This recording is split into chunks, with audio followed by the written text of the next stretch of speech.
Showtime! The Capital G show starts right now. What's up YouTube, Capital G here. So guys, I took a week off to get my Christmas shopping done and let the band list kind of sink in, and I even went to a Carolina Hurricanes game. That's my local NHL team for those of you guys who don't know. Anyways, as much as I want to play in the new format, DN hasn't updated yet, and it's probably going to be maybe another week or so before they actually change out the restriction list. So in the meantime, I figured I'd do some competitive previews as far as how I think that a lot of these decks that people are familiar with and the decks that people want to play are going to fare in the new format.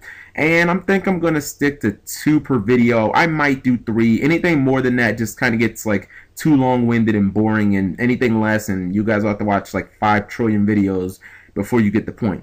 Alright, so we're going to start off with Mermail. I think that Mermail is going to be one of the 3 strongest decks next format for a bunch of different reasons. First, I think that it's going to be the initial choice of most of the quote-unquote pro players. You know, it's a deck that they're familiar with from an offensive standpoint. The deck is still very explosive. And you know what? Deck building has been somewhat simplified. I mean, you don't have to worry about things like, you know, how many titles are most optimal, because guess what? Konami made the decision for you. Now, defensively, the deck is still kind of a bit of a leaky ship, I would say. You know, you rely on Spear a ton, and you kind of rely on what I call the fear of Spear mindset. And that is simply when you're playing Mermail and your opponent refuses to MST your lone face down spell or trap, they believe that it's a bit Spear, and a lot of times you can capitalize off this. You can set a single Mirror Force or Torrential Tribute. You can let them try and go all out, and then they can basically ram right into that thing like a brick wall, and you just go plus like a fucktillion. Now, Mermail is still a completely graveyard dependent deck, so you know it still loses to the same old tricks of macro, defissure, soul drain. It's also hindered by debunk and maxi. Now, there's something that I've actually been seeing, and it's quite odd. What I've actually noticed about this deck is a lot of times when the Mermail player gets maxied, they're actually in a position to OTK, especially if you have titles. So, you know, in many situations, I would actually recommend just going all out, because a lot of times that max C is to deter you from special summoning because the player who max Cs you doesn't have an adequate defense.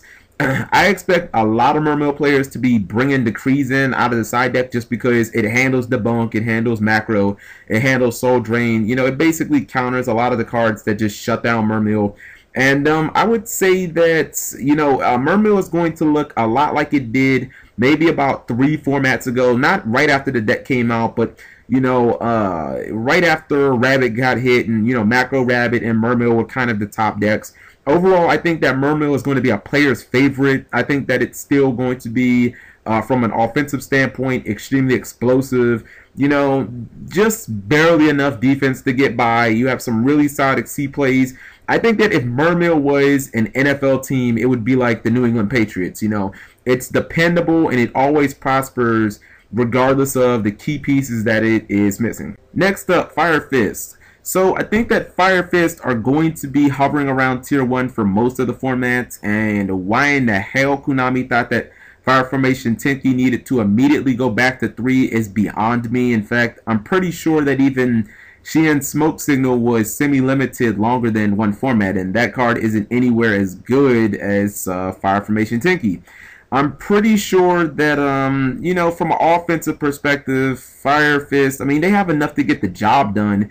You know, obviously, Baron Gorilla are your removal, and Wolfberg is like your Xyz/Synchro Maker. Defensively, it'll be one of the best decks of the format. You know, using things like Lance, which not only protect their monsters from battle, but it triggers them at the same time. So generally, it's like a +1 in that situation. I mean, Lance just does work in this deck. I think that it's a mixed bag as far as how players are going to react to the deck. You know, on one hand, Firefist is a really easy deck to play. Like, it's extremely easy to play, at least the 4-access version anyways. But it doesn't always attract players because it suffers from a very limited offense. Like, literally, there'll be games where your opponent can just leave their field completely open and show you that they have no hand traps, and 95% of the time, if you're playing Firefist, like, you can't OTK. Like, you can't even come close a lot of times. Because of this lack of offense and Firefist's failure to close out games quickly,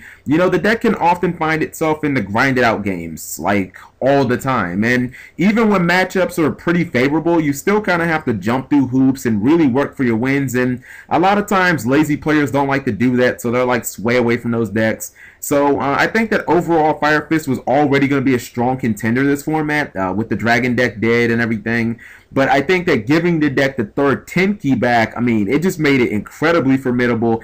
I think that Tensu protects the deck a lot because it doesn't fall into that pitfall that other control decks do. You know, the I lost my normal summon, so half of my cards don't work and now I auto lose. Like, you don't really have to worry about that when you're playing the Firefist, because generally you'll run like 1 or 2 Tensus and stuff like that. I think that the offense is lacking in the deck, but I think the defense far makes up for it. If Firefist was an NFL team, I think that they definitely be the Baltimore Ravens. Like, the wins aren't usually pretty, but I mean, you don't get style points in the NFL and you don't get them in Yu-Gi-Oh either. So a win is a win. So let me know what you guys think of these two decks. Let me know what your suggestions are for the next 2 decks that I'm going to post. And if I don't really get any like suggestions, I'll just pick 2. Thank you guys for watching as always. Subscribing makes life happy.